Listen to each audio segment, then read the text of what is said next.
মৰমৰ ছাত্ৰ-ছাত্ৰীসকল, আজি মই ত্ৰিকোণমিতিৰ এটা বৰ গুৰুত্বপূৰ্ণ ক্লাছ ল'বলৈ গৈ আছোঁ। তোমালোকে আগৰ ক্লাছবিলাকত দেখিছিলা যে আমি লিখিছিলোঁ কি যে সাইন অফ মানে ইয়াতে 0 আছিলে, ইয়াতে 30 ডিগ্ৰী আছিলে, ইয়াতে 45 ডিগ্ৰী, 60 ডিগ্ৰী আৰু 90 ডিগ্ৰী আছিলে।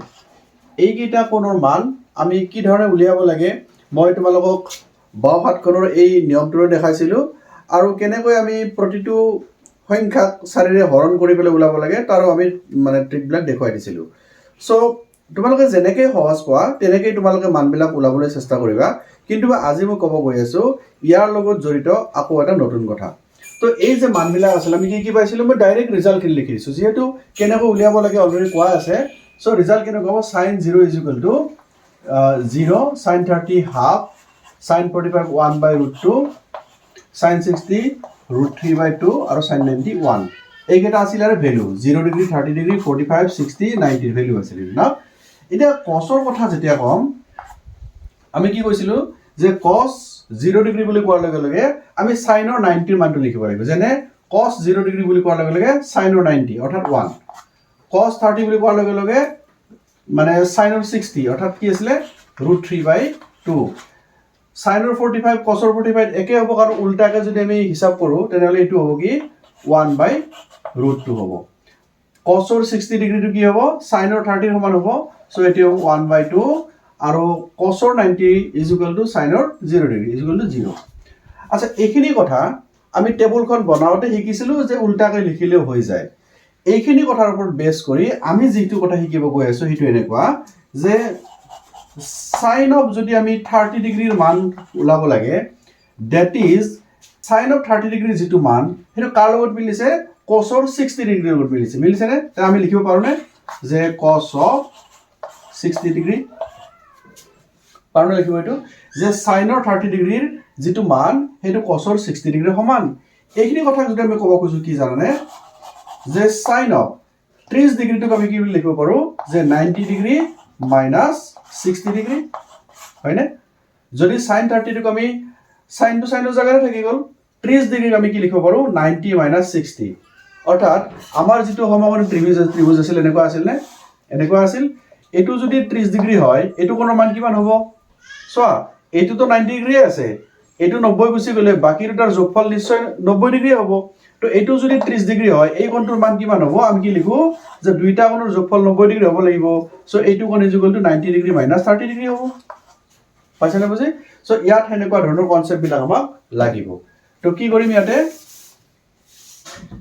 যে sine of 30 degree = cos of 60 degree, গতিকে আমি লিখিম cos of 60 ডিগ্ৰী লিখিলোঁ, হয়নে? তাৰমানে সাইন অফ 90 মাইনাছ থিটা = 90 মাইনাছ 60 = cos of 60 ডিগ্ৰী। গতিকে এইখিনিক মই এনেকৈ লিখিলোঁ। এতিয়া 60ৰ ক্ষেত্ৰত এইটো কাটি গ'ল, যদি মই ইয়াতে 0 ডিগ্ৰী লিখোঁ সাইন অফ 90 মাইনাছ 0 হ'বনে, sine of 90 minus 45, sine of 90 minus 60, প্ৰতিটোৰ ক্ষেত্ৰতে আমাৰ মানটো ইয়াৰ লগত মিলি যাব। ইয়াত যিটো কোণ থাকে ইয়াতো সেইটো কোণে হ'ব। গতিকে আমি যদি লিখিব খোজোঁ যে সাইন অফ 90 ডিগ্ৰী মাইনাছ থিটা, থিটা মানে তুমি 0 লোৱা, 30 লোৱা, 45, 60, 90 যি কোণে নোলোৱা কিয় ইয়াত যদি আমি কোণটো লওঁ যাক আমি থিটা বুলি কৈছোঁ, that is equal to cos of থিটা। পাইছানে বুজি? যে সাইন অফ 90 মাইনাছ থিটা = cos of থিটা। এই কথাখিনি ক'ত ক'ত খাটে জানানে? তোমালোকে আৰু এটা কথা চোৱা, ইয়াতে সাইন আৰু cosৰ ক্ষেত্ৰত লিখিছিলোঁ tan আৰু cos ক্ষেত্ৰত, tan of 0 চাবা, tan 0 মানে sin 0/cos 0 আছিলে ন, চ' 0/1 বুলি কোৱাতে tan 0 0 হৈ গ'ল। tan of 30 বুলি কোৱাৰ লগে লগে এইটো মানে sin/cos হ'ব নহয়, 2 2 কাটা, গতিকে 1/√3। tan of 45 মানে ইয়াতে বাইটো লগাই দিলে ওপৰৰ তলৰ সমান হৈ গ'ল = 1 হৈ যাব। এইটো গ'লে 2 2 কাটা যাব, তলত 1 ওপৰত √3, গতিকে √3 আৰু এইটো হ'ব আনডিফাইন্ড মানে ইনফিনিটি বুলি কৈছোঁ আমি, মানে সংখ্যাবদ্ধ নহয় কথাটো। এতিয়া যদি কটৰ কথা কওঁ, কট কি হ'ব এতিয়া যে কটৰ যেতিয়া 0 ডিগ্ৰী লিখিবা উল্টাকৈ লিখিব লাগে আমি যে 90ৰ সমান, অৰ্থাৎ এইটো এনেকুৱা হ'ব, হয়নে? আৰু 30 কিমান হ'ব, কটৰ 30টো tan-ৰ 60 সমান হ'ব, গতিকে tan-ৰ 60 আছে √3, আমি 30 জাগাত লিখি দিম কটৰ 30 জাগাত। 45টো কিমান হ'ব, সেম হ'ব উল্টাকৈ লিখিলে, গতিকে এইটো 1 হ'ব। cot 60 = tan of মানে 30 ডিগ্ৰী, গতিকে 1/√3 হ'ব। আৰু cot 90 = tan of 0 degree is equal to 0. So ইয়াত সেই একেখিনি কথা দেখা পালা নে তুমি যে উল্টাকে লিখি আহিছো সো উল্টাকে লেখা কথাটো আমি কি কম ইয়াতে মই এখিনি মুছি দিছো অকমান tan ৰ ক্ষেত্ৰত কি হ'ব চাবা এতিয়া যে tan of তোমাৰ মানে কি কৈছো 32 কৈছো tan of 30 degree is equal to কিমান মিলিছে tan of 30 ৰ মানটো কাৰ লগত মিলিছে cot of 60 লগত মিলিছে তবে লিখব পাৰো আমি cot of 60 degree হৈ গল tan of 30 degree তো cot of 60 degree লগত মিলি গৈছে এতিয়া আমি যদি এনেকে কব বিচাৰো যে tan 30 degree is equal cot 60 degree এই 30 টুক যদি আমি কি লিখিম আমি যে tan of 90 degree minus 60 degree চাবা আমি সমান চিন দিছো তো ইয়াৰ গোটেই ৰিজাল্ট বিলাক মিলি থাকিব লাগিব ওপৰৰ লগত ন যেনে 90 minus 60 is equal to 30 তাৰে tan 30 degree টুক আমি tan of 90 minus 60 লিখোতে একো ভুল হোৱা নাই সমান হৈ আছে এইটো কাৰণ 90 60 গলে 30 থাকে is equal to cot of 60 degree আমি এটো কিয় লিখিলো কাৰণ ইয়াৰ যেটো কোণ আছে বেলেগ আছে বেলেগ কি হৈছে ইয়াতে tan আৰু cot থকা কাৰণে বেলেগ হৈছে এইখিনি কথা দেখাত সমান হৈ আছে যদিও আমি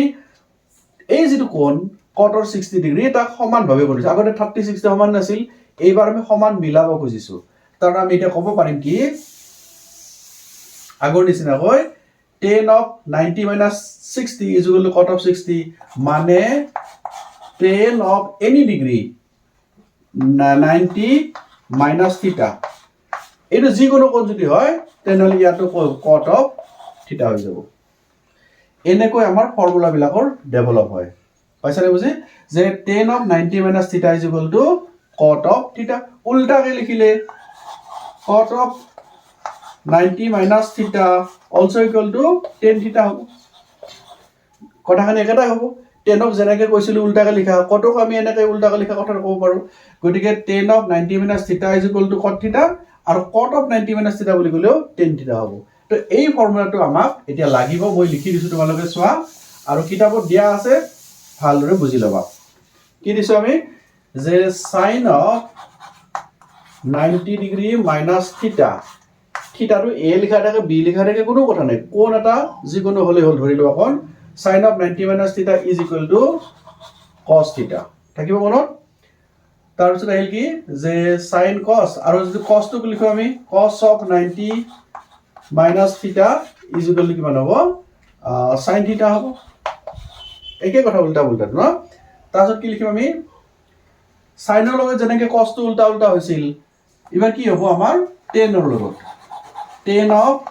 90 minus theta is equal to cot of theta ঠিক তেনেদৰে cot of 90 minus theta is equal to tan এটো একো নাই জাস্ট উল্টাই দিছো মই ন tan ৰ ঠাইত cot লিখিছো এটো cot ৰ ঠাইত tan হৈ যাব ন তো এবাৰ লিখিম sec obviously আমাৰ টোটাল 6টা আছিল ইয়াত 4টা গল দুটা থাকিল কি থাকিল sec আৰু cosec সো গোটেইকেইটাৰ লগত একেখিনি কথাই মিলিব sec of 90 degree minus theta is equal to কিমান হ'ব cosec theta আৰু cosec 90 minus theta is equal to sec theta so এইখিনি সূত্র আসলে সূত্র নহয় আমি কি কৰিছো আমাৰ সুবিধা অনুযায়ী যেতিয়া আমি টেবুলখন বনাইছিলো তাত দেখা পোৱা যিখিনি সিমিলাৰিটি সেই সিমিলাৰিটিখিনৰ ওপৰত বেস কৰি আমি এইখিনি বনাই লৈছো যিখিনি আমাক পিছত বহুত প্ৰয়োজন হ'ব যেটো মই লেসনৰ কথা তোমালোকক ক'ব গৈ আছো তাত দেখিবা এই কেইটা সূত্ৰৰ বহুল প্ৰয়োগ আছে